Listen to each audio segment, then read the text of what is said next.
Kamus Kamusta kayo mga tropa? Well, tingnan nyo naman yung meron natin ngayon, pre. The Grail! One of the Grail na gusto natin makuha, pre, no, sa collection natin. Which is itong SH Figure Arts ni Monkey D. Luffy Gear 5, pare. Future Island Egghead version, pare. Ayan, oh. May brown box pa yung tropa. Tingnan nyo naman. Diba? Brown box pa lang, pre. All goods na tol. Pero tara, doon na tayo sa mismong figure nito. Grabe. Ayan na. Ayan na po. Lalabas na siya, tol. Bam. Grabe. Eto na. Yung Luffy Egghead version natin ng G5, pare. Look at that details, bro. Sobrang solid nito, man. Grabe yung box. Ang laki. Pero ayun yung itsura ng kanyang front box, pare. Siyempre, yung art ng ating box, pare. Ganyan naman lagi ang SH Figure Arts. Lagi maganda yung box nila. As you can see, ayan. May Bandai logo dyan. And then, ang mismong ang mismong action figure natin siya yan kita sa loob. And also, the details of the box. Syempre, sa taas, ayan, yung straw hat. Sa baba, ayan. SH Figure Art Monkey D. Luffy. Ayan. Tapos yung photo niya dito. Sa gilid, ayan. Yung iba-ibang mga faceplate ni Luffy, pare. And the bonus head, pare. Ayan, no. And yung isang side naman, is ito yung details ng kanyang box. Grabe, sobrang solid din ng kanyang details, tropa. Pero tara, buksan na natin to at tignan na natin ang kanyang laman. Let's go. Wow. Grabe. Look at that details, bro. Man, ang ganda, tol. Literal. Ito yung favorite part ko dyan, oh. Ayun, oh, yung mga bendy wires niya na pakamay. Also, naghahanap din pala ako ng Gear 5 SH Figure Arts Luffy, pare, na authentic Bandai, tol. Kung ayaw nyo na doon, ibenta nyo na sa akin, pre. Yung medyo affordable price na rin, syempre, pare, no? Halagaan ko naman yan, tol, no? Isasama ko lang dito, pre, sa Egghead version natin. So, ayan. Back to the, tayo? Dito sa mismong, natin. Ayun yung mga laman niya, guys. Kasama yung kanyang mga faceplate dito. Yung extra, hair. Ayan, syempre yung extra body na tumatakbo, pang cartoonist. And extra hands, ayan, nandito, pre. Pero tara, isa-isahin natin yan. Buksan muna natin itong ating Luffy action figure. So, ito yung kasama niyang mga alt hands, pre. Meron siyang 3 pair of hand alternative hand. Ayan. Grabe, angas, no? Meron din siyang extra head na kasama. Ayan, yung pagtapos ng Gear 5 niya. Which is parang pagod na tumanda. Ayan. Meron siyang 3 extra faceplate. Siyempre, extra hairpiece, pare. Na may sunglasses, no? Grabe ang angas ng details. Meron din siyang kasamang 2 extra hands at extra na paa na bendy wires, pare. Siyempre, meron silang haki na kasama. Ayan. Sobrang sulit nito, guys. Promise.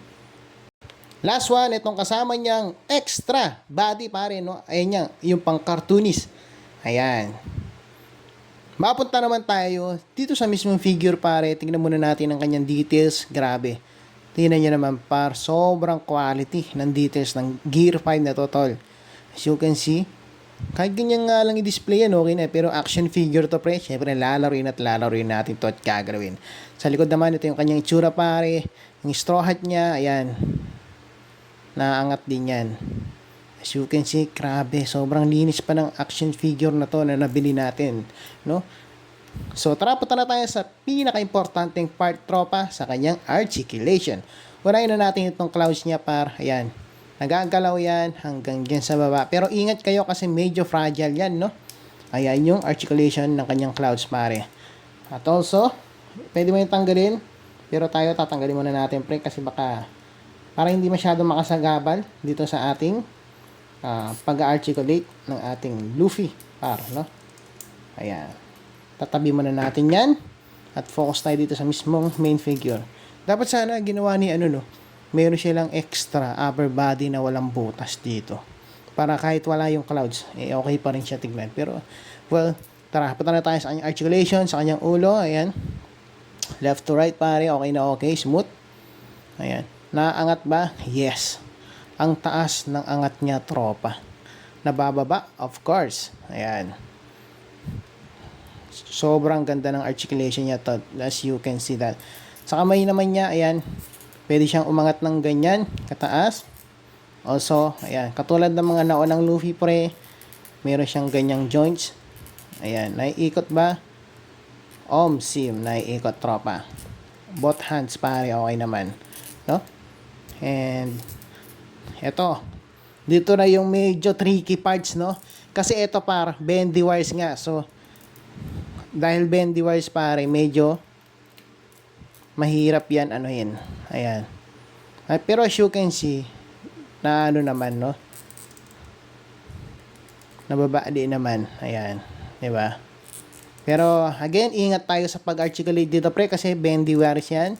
So, medyo, alam nyo na, magkaka-stretch mark talaga yan kapag sinagad natin. So, ingat na lang sa paggalaw. Ganyan na lang muna yan, okay? So, punta naman tayo dito sa kanyang, ayan, front range pare. Ayan, ganito yung kalayo, anak kaya niya. Malayo din yung front range niya, tol, no? As you can see. Dito naman tayo sa back range ng kanyang mga kamay. Ayan. Diba? Sobrang solid din, pre. Ang layo ng range. Dito naman tayo sa kanyang bewang. Ayan. Left to right. Smooth lang. Wala problema dyan. Dito naman. Ayan. Ganon din dito sa bandang baba.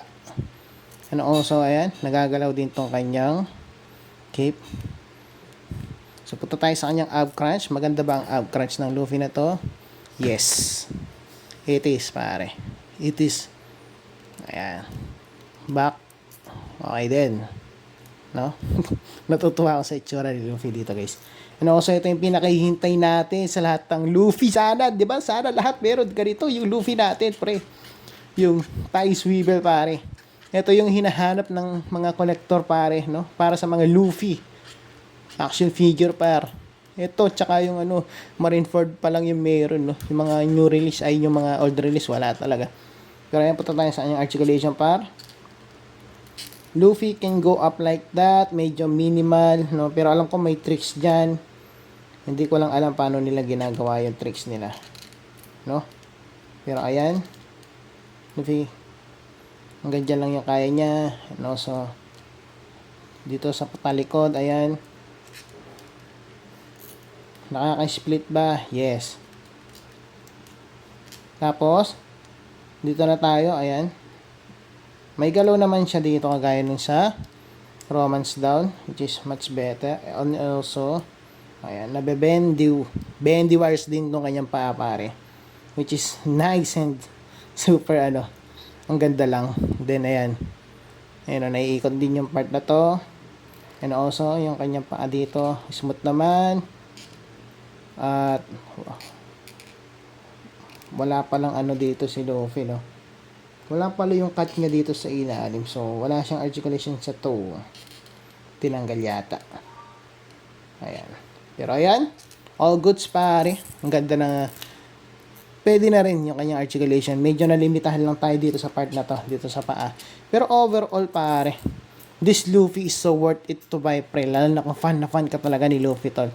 So, ay lamang ating review ngayon sa araw na ito. Maraming salamat sa mga nanood at sa dulo ng video na to. And also, don't forget to subscribe, follow me, add the favorites, and like this video. And also, comment mo naman yung thoughts mo dito sa action figure na to. Maraming salamat sa panonood. This is ActoFix. See you to our next unboxing and review. Bye-bye!